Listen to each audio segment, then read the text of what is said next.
नारायणं नमस्कृत्य नरं चैव नरोत्तमं देवीं सरस्वतीं व्यासं ततो जयमुदीरये।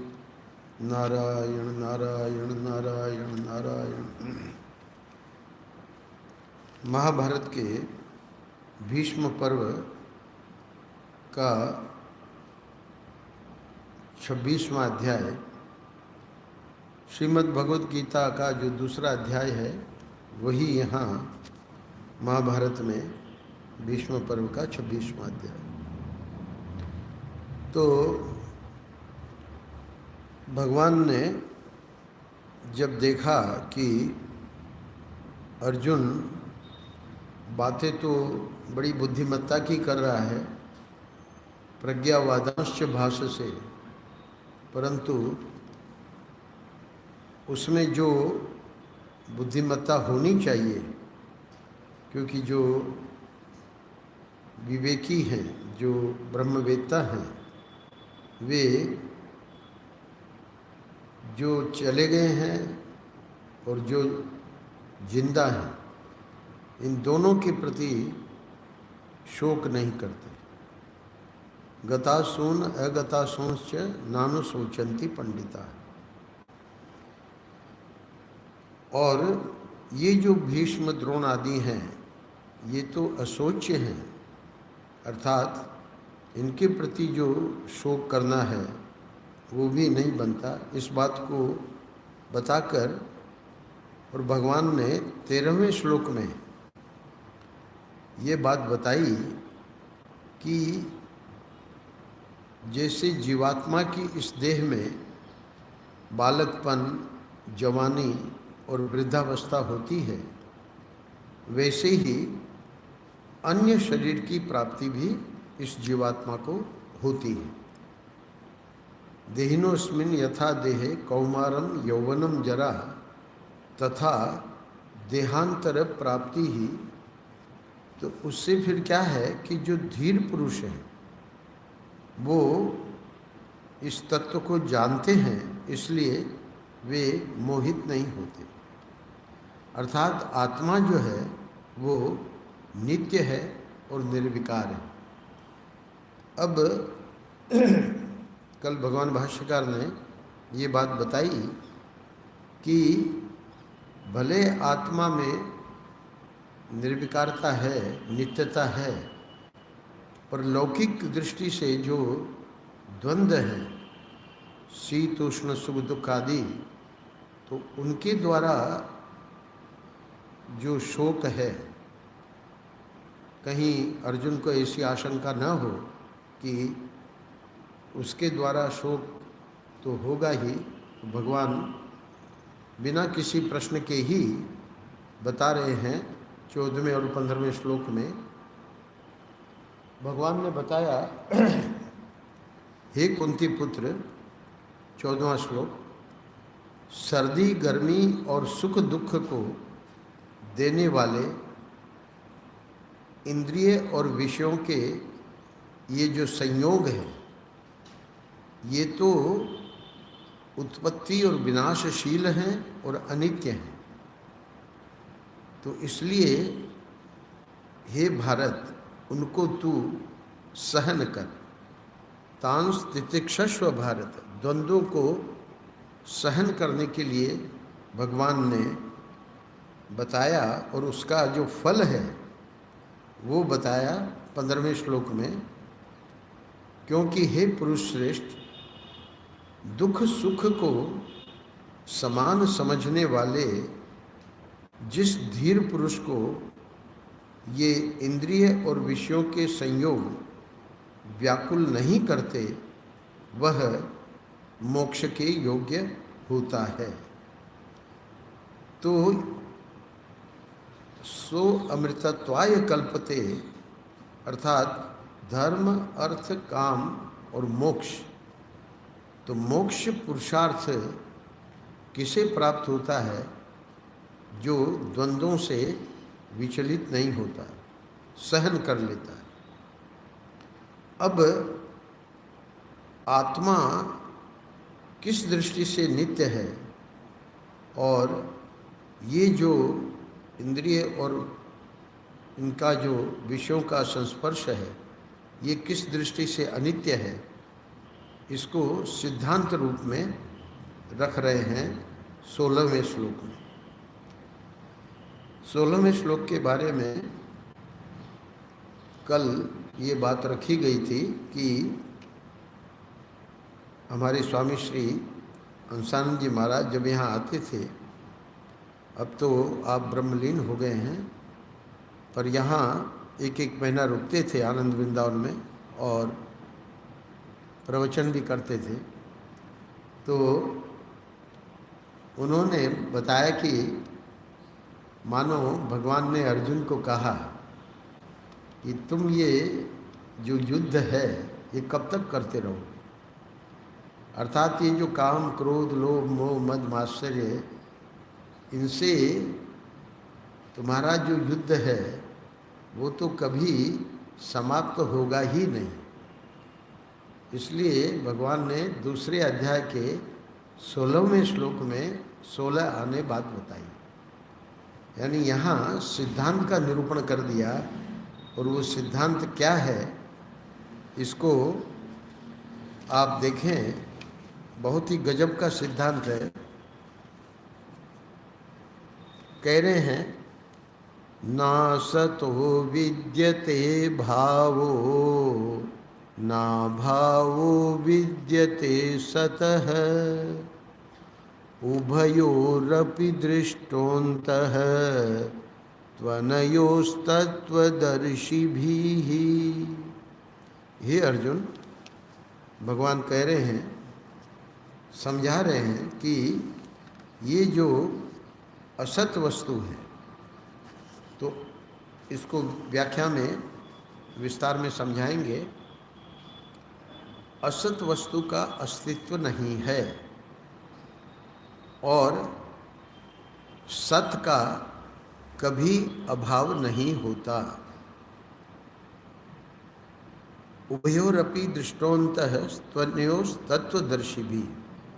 इस प्रकार इन दोनों का ही भेद तत्वदर्शियों ने देखा है। यहाँ पर परम पूज्य महाराज श्री ने जब कल्याण विभाग में गीता प्रेस गोरखपुर में थे तो उस समय एक लेख लिखवाया था जो कि साधना और ब्रह्मानुभूति में छपा है। परम पूज्य महाराज श्री ने असत शब्द जो है, जो कि 16वें श्लोक में, इसको अच्छी तरह समझ लेना चाहिए। ये सिद्धांत है कि जो अप्राप्त है उसका निषेध नहीं किया जाता। तो असत किसको कहा जा रहा है, जिसके लिए भगवान यहाँ कह रहे हैं कि असत वस्तु का अस्तित्व नहीं है। तो असत वस्तु प्रपंच के लिए, ये जो हमारे शरीर है, ये प्रपंच है, इसके लिए असत शब्द का प्रयोग हुआ है। वो जो लेख महर्षि ने लिखवाया और जो छपा है साधना और ब्रह्मानुभूति में, वहाँ महर्षि समझाते हैं कि ये जो असत शब्द या मिथ्या शब्द है, इसका अद्वैत वेदांत में दो प्रकार से इसका अर्थ करते हैं।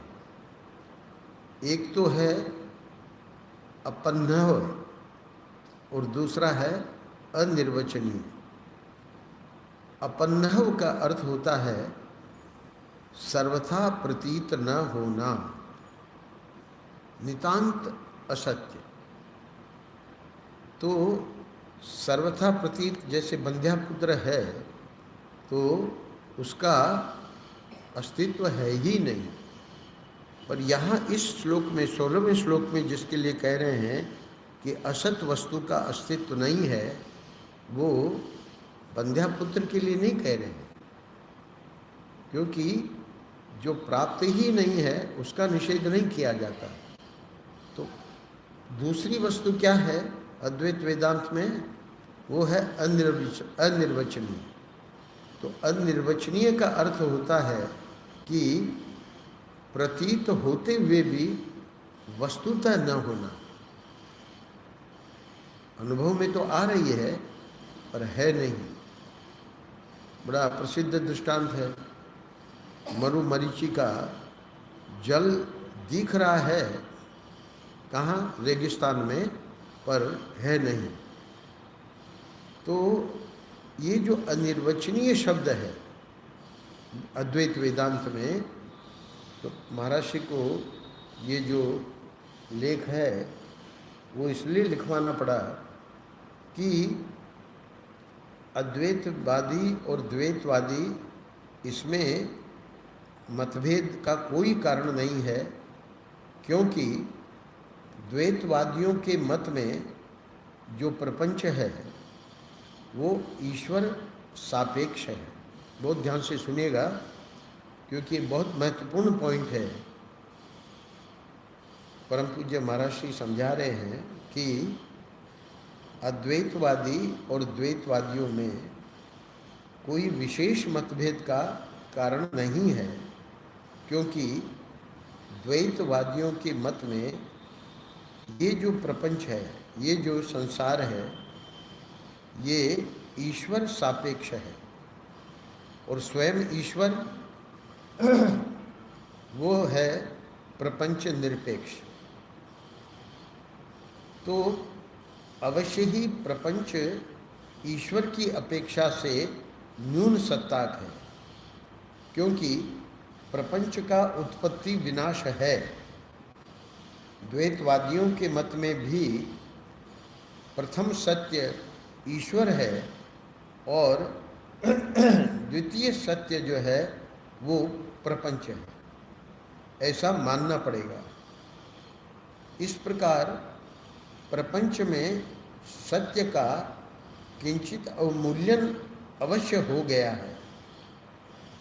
2 नंबर का सत्य वास्तविक सत्य नहीं होता। तो हम लोग जो अनिर्वचनीय शब्द प्रयोग करते हैं अद्वैत वेदांत में, वो ही प्रपंच के लिए यानी है, दिख तो रहा है पर है नहीं, वास्तव में नहीं। तो इसी को यहाँ समझा रहे हैं कि जो इस प्रकार इन दोनों का ही भेद, सत का और असत का, सत का कभी अभाव नहीं होता। जो परमार्थ सत्य है, जो ब्रह्म है, जो आत्मा है, उसका कभी अभाव नहीं होता। और जो असत वस्तु है उसका अस्तित्व नहीं है, अर्थात भले वो प्रतीत हो रही है पर जब हम उसका अनुसंधान करें तो पता लगता है कि वो है नहीं। जैसे स्वप्न काल में सत्य प्रतीत होता है पर स्वकाले सत्यवद भाति प्रबोधे सति असत भवे। जब हम जागृत अवस्था में आते हैं तो पता लगता है कि वो था नहीं। वहाँ का देश, वहाँ का काल, वहाँ की वस्तु कुछ भी सत्य नहीं। तो इसी प्रकार ये जो स्वामी हंसानंद जी महाराज ने कहा कि 16 आने बाद भगवान ने दूसरे अध्याय के 16वें श्लोक में बताई, तो यहाँ महर्षि ने स्पष्ट कर दिया कि मिथ्या शब्द से जो द्वैतवादी परहेज करते हैं उसका परहेज करने का कोई कारण नहीं है, क्योंकि उनकी दृष्टि में भी ईश्वर ही सत्य है। प्रपंच जो है वो 2 नंबर का सत्य है और 2 नंबर का सत्य सत्य नहीं होता है। इसीलिए भागवत में भक्ति के पुत्र हैं, ज्ञान और वैराग्य भक्ति के पुत्र माने गए। यहाँ पर उड़िया बाबा जी महाराज, श्री उड़िया बाबा जी महाराज कहते हैं कि भक्त और वेदांती दोनों यही मानते हैं कि संसार माया है। माया उसे कहते हैं जो हो नहीं किंतु दिखाई दे।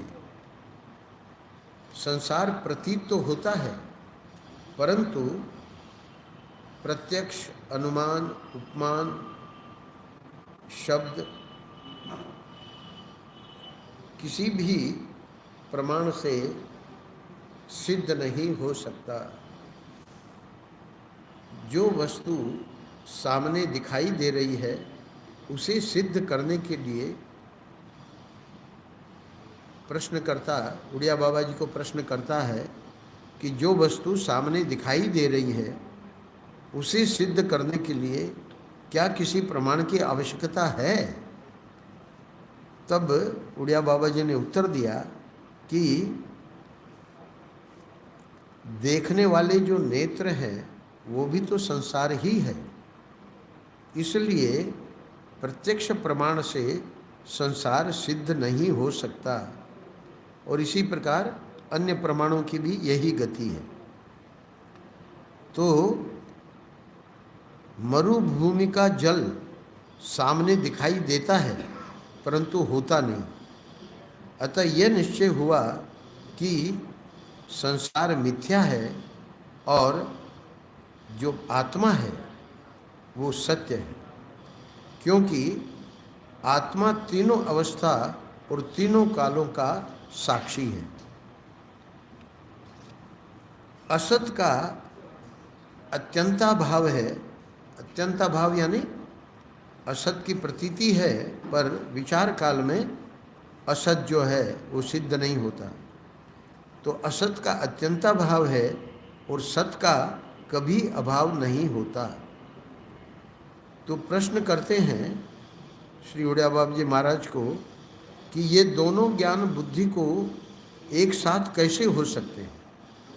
तो उन्होंने उत्तर दिया कि जैसे नेत्रों से मरुभूमि के जल की तरंगों को देखते हुए भी बुद्धि से हम जल का अत्यंताभाव देखते हैं, इसी प्रकार देहादि प्रपंच है नहीं ऐसा अनुभव होते हुए भी उसके साथ आत्मा का अनुभव होता रहता है।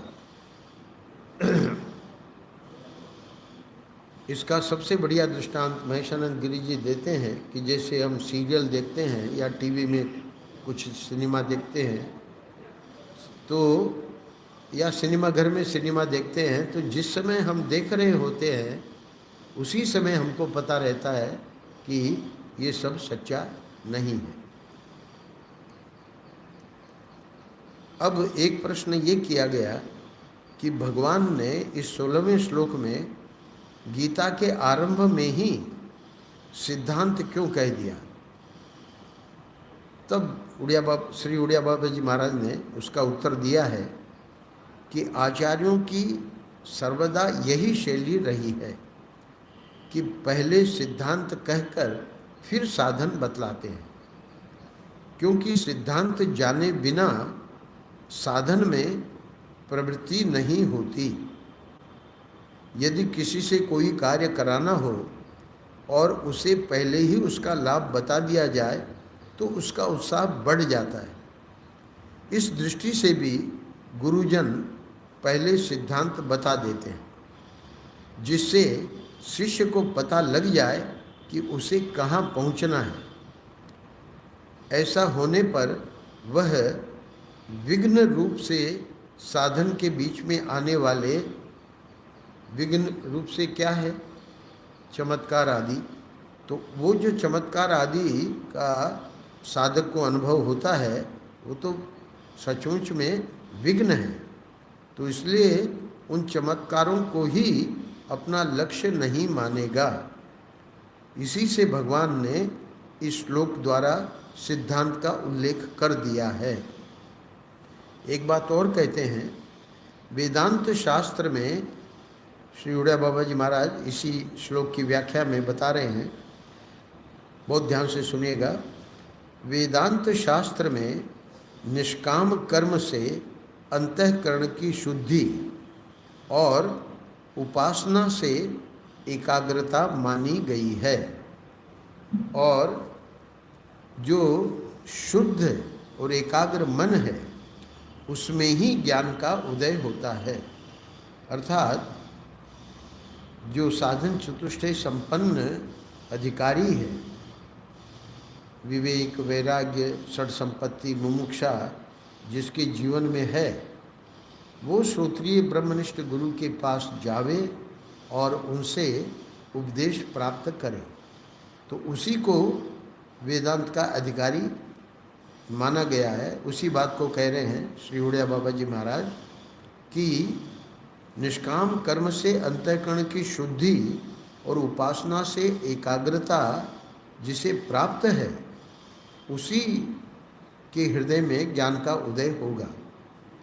अतः सबसे पहले ज्ञान का सिद्धांत कह दिया है कि यदि शिष्य का अंतःकरण शुद्ध है तो उत्तम अधिकारी होने पर इतने से ही उसे ज्ञान हो जाएगा, और यदि उसमें कुछ मलिनता हो तो साधन द्वारा अंतःकरण शुद्ध होने पर उसे इस लक्ष्य की प्राप्ति होगी। तो इस प्रकार से वो जो स्वामी श्री हंसानंद जी महाराज कहा करते थे कि ये जो 16 आने बात है, अर्थात सत्य जो है, परमात्मा जो है, उसका कभी अभाव नहीं है। और ये जो असत है, ये जो संसार है, प्रपंच है, ये जो शरीर है, ये प्रतीत हो रहे हैं, दिख रहे हैं, अनुभव में आ रहे हैं, पर वस्तुतः इनका भाव नहीं है। ना सतो विद्यते भावो ना भावो विद्यते सत। हे अर्जुन, तुम कब तक युद्ध करोगे? तुम जान लो असली बात कि ये सब कुछ है नहीं। यहाँ आगे बताया जाएगा कि कैसे स्वयं प्रश्नोत्तर के रूप में यहाँ रखा गया है। आगे के श्लोक में ये बात आवेगी